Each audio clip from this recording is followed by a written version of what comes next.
ओ जसोल वाला माजी सारे भक्त गणेरा आवे जी। जसोल वाला माजी सारे भक्त गणेरा आवे जी। भक्तारी रखवाली मैया भक्तारी रखवाली मई सबरा कष्ट मिटावे जी। माजी सा बटियाणी थार नर नारी जस गावे जी। माजी सा बटियाणी थारे भक्त गणेरा आवे जी।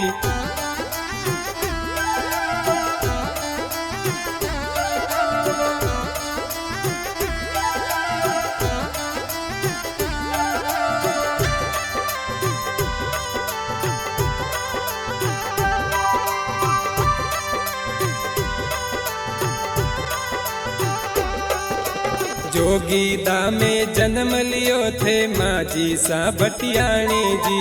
जोगराज सिंह पिता आपरा जाने दुनिया सारी जी। नाम स्वरूप कंवर कन्यारो नाम स्वरूप कंवर कन्यारो पंडित जी बतलावे हो। माजी सा बटियाणी थारा नर नारी जस गावे हो। माजी सा बटियाणी थारे भक्त गणेरा आवे हो।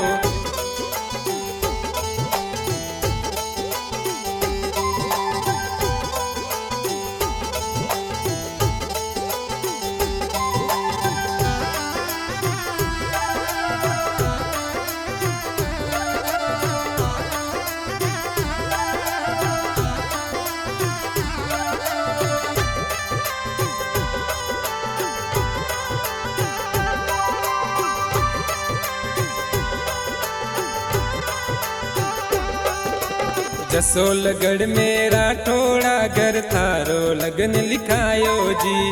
नाम कल्याण सिंह जी राजा आप भलोवर पायो जी। गाजा बाजा साते मैया गाजा बाजा साते मैया जसोलगढ़ में आवे हो। माजी सा बटियाणी थारा नर नारी जस गावे हो।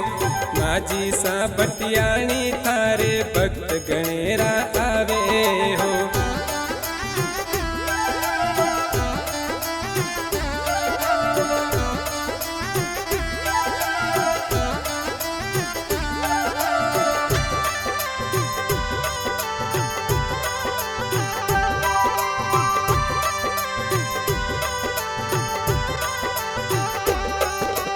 पुत्र रतन धन पायो मैया लाल सिंह कहलायो जी। रानी देवड़ी करी ईर्षा जहर लाल ने पायो जी। पुत्र वियोग में रानी स्वरूपा पुत्र वियोग में रानी स्वरूपा देह त्याग कर जावे हो। माजी सा बटियाणी थारा नर नारी जस गावे हो।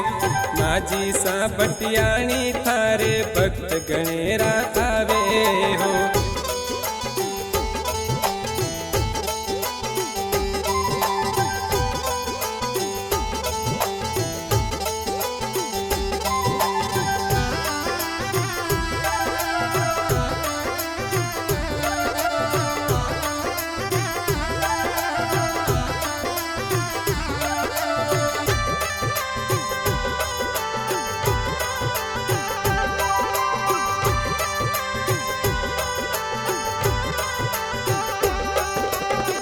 मामी ने परचो दीनो पायल चुड़लो पायो जी।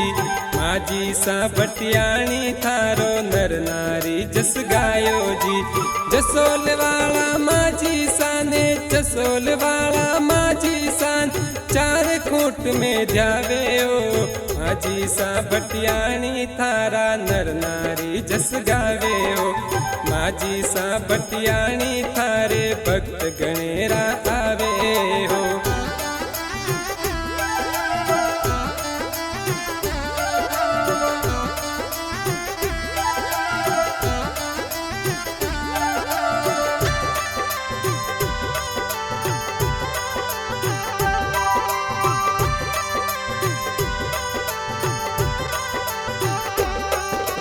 भक्त भैरू सिंह मात स्वरूपारी महिमा गाय सुनावे जी।